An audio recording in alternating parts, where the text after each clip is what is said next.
Complete 9:30 ಆಗೈತಿ. ನಾವು ಹೊರಗೆ ಬಂದೀವಿ ನೋಡ್ರಿ. ನಿಮಗೆ ಅಲ್ಲಿ ರೆಡ್ ಕಲರ್ ಬಸ್ ಕಾಣಕತ್ತಿರ್ಬೇಕು. ಇವ ನೋಡ್ರಿ ಮುಂಬೈ ಒಳಗಿರೋಂಥ ಗೌರ್ಮೆಂಟ್ ಸಿಟಿ ಬಸ್ ರೀ. ಈ ಥರ ಇರ್ತಾವೆ. ನಾವು ಇಷ್ಟು ರಾತ್ರಿ ಯಾಕೆ ಬಂದೀವಿ ಅಂದ್ರೆ ವೆಜ್ ಪಪ್ ತಿನ್ಬೇಕಂತ ಅನ್ನಿಸ್ತಾರೆ, ಹೀಗಾಗಿ ಬಂದೀವಿ. ಬರ್ರಿ ಎಲ್ಲಿ ಬಂದೀವಿ ಅಂದ್ರೆ ಬೆಂಗಳೂರು ಅಯ್ಯಂಗಾರ್ ಬೇಕ್ರಿ ರೀ. ವೆಜ್ ಪಪ್ ಮತ್ತು ಯಾವ ಬೇಕ್ರಿ ಒಳಗೂ ಸಿಗಂಗಿಲ್ಲ ರೀ. ಅದು ಸಿಗೋದು ಬೆಂಗಳೂರು ಅಯ್ಯಂಗಾರ್ ಬೇಕ್ರಿ ಒಳಗೆ ಅಷ್ಟೇ ಸಿಗ್ತೈತೆ ರೀ. ಹೀಗಾಗಿ ನಾವು ಈ ಬೇಕ್ರಿಗೆ ಬಂದೀವಿ ರೀ. ನಾವು ಬಂದಿದ್ದೇವೆ ಇದು 2ನೇ ಸಲ ರೀ. ಅವ್ರ ಜೊತೆ ಒಂದು 5 ನಿಮಿಷ ಮಾತಾಡೋಣ ಬರ್ರಿ.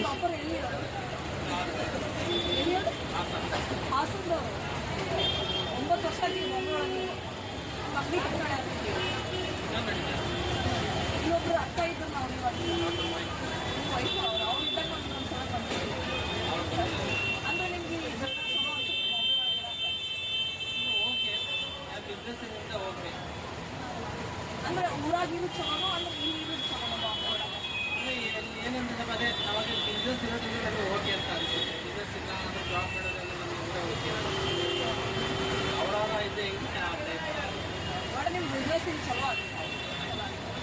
ಎಲ್ಲರಿಗೂ ಒಂದ್ಸಲ ಹಾಯ್ ಮಾಡ್ಬೋದು.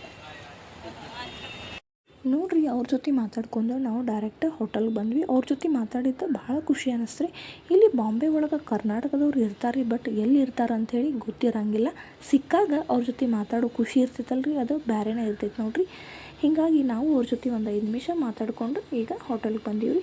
ಇಲ್ಲಿ ನೋಡ್ರಿ ನಮ್ಮ ಮನೆಯವರು ದಾಲ್ ಕಿಚಡಿ ಅಂತ ಹೇಳಿ ತೊಗೊಂಡಾರ. ಅಂದ್ರೆ ಅನ್ನ ಮತ್ತು ಬ್ಯಾಳಿಯಿಂದ ಮಾಡಿರ್ತಾರಂತ್ರಿ.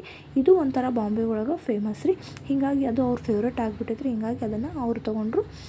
ನೋಡ್ರಿ ಇಲ್ಲಿ ಎಲ್ಲರ ಮನೆ ಒಳಗೂ ರೊಟ್ಟಿ ಮತ್ತು ಚಪಾತಿ ಹೆಚ್ಚು ಮಾಡೋಕ್ಕಿಂತ ಎಲ್ಲರೂ ಜಾಸ್ತಿ ಅನ್ನ ಬ್ಯಾಳಿನೇ ಉಣ್ತಾರೆ ರೀ. ಇಲ್ಲಿ ರೊಟ್ಟಿ ಚಪಾತಿ ಮಾಡೋದು ಭಾಳ ಕಡಿಮೆ ರೀ. ರೊಟ್ಟಿ ಅಂತೂ ಯಾರೂ ಮಾಡೋಂಗೇ ಇಲ್ಲ, ಮಾಡಿದರೆ ಚಪಾತಿ ಮಾಡಿರ್ತಾರೆ. ಹೀಗಾಗಿ ಅವರು ದಾಲ್ ಕಿಚಡಿ ತೊಗೊಂಡಾರ ನೋಡ್ರಿ. ನನ್ನ ವಿಡಿಯೋ ಏನಾದರೂ ನಿಮಗೆ ಇಷ್ಟ ಆಗಿತ್ತಂದ್ರೆ ದಯವಿಟ್ಟು ಲೈಕ್ ಮಾಡಿರಿ, ಶೇರ್ ಮಾಡಿರಿ ಮತ್ತು ಸಬ್ಸ್ಕ್ರೈಬ್ ಮಾಡಿರಿ, ಕಮೆಂಟ್ ಮಾಡಿರಿ. ಸಬ್ಸ್ಕ್ರೈಬ್ ಮಾಡೋದನ್ನು ಮಾತ್ರ ಮರಿಬೇಡ್ರಿ.